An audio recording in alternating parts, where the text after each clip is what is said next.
ভারতের অন্যতম বড় ধর্মীয় উৎসব মহাকুম্ভ মেলা। প্রতি 3 বছর অন্তর এই মেলা অনুষ্ঠিত হলেও মহাকুম্ভ বা পূর্ণকুম্ভ অনুষ্ঠিত হয় প্রতি 12 বছর অন্তর।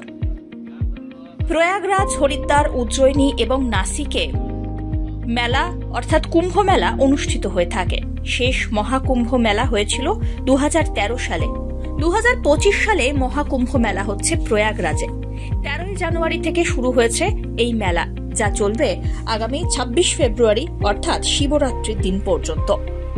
কুম্ভ মেলার তারিখ রাশিচক্র অনুসারে নির্ধারিত হয়। বৃহস্পতি, সূর্য এবং চাঁদের অবস্থান দ্বারা নির্ধারিত হয় তারিখ।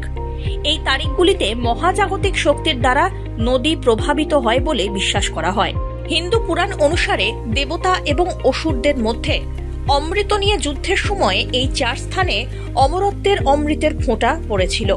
নাগা, কাপালিক সহ ভারতে বসবাসকারী সব সাধু সন্ন্যাসীরা মেলায় অংশগ্রহণ করেন।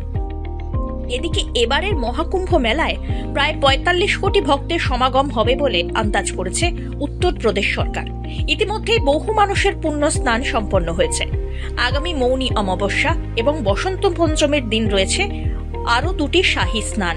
সেক্ষেত্রে এক দিনে প্রায় 10 কোটি মানুষের সমাগম হতে চলেছে প্রয়াগরাজে, এমনটাই আন্দাজ। এদিকে মহাকুম্ভে প্রায় প্রত্যেক দিনই দেখা যাচ্ছে নানা ধরনের চমকপ্রদ ঘটনা।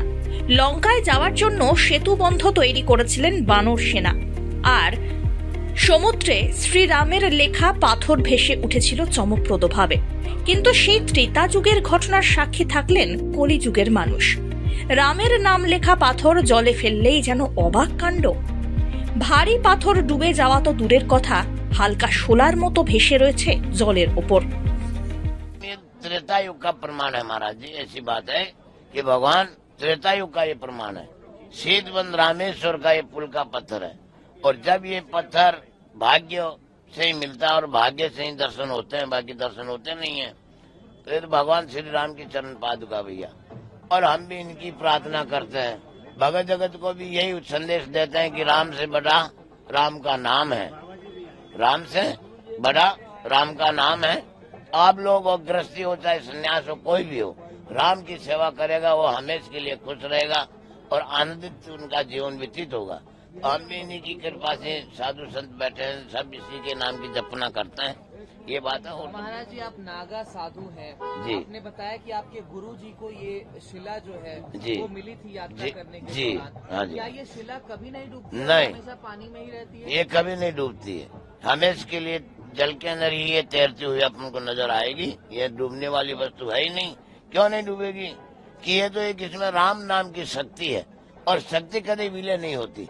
जब शक्ति विलय हो जाएगी और आत्मा का विश्वास हट जाएगा प्रभु से, तो समझ लो उस काल में फिर विनाश काल में प्रबुद्धि, फिर नाश के अलावा कोई चीज बचेगी नहीं। উল্লেখ্য, এইবার মহাকুম্ভে 144 বছর পর তৈরি হয়েছে বিরল যোগ। 12টি পূর্ণকুম্ভের চক্র সমাপ্ত করে এবার মহাকুম্ভের আয়োজন হয়েছে প্রয়াগরাজে। ফলে পুণ্যার্জন করতে প্রত্যেক দিন উপস্থিত হচ্ছেন লাখ লাখ ভক্ত। Bureau report, one India Bangla.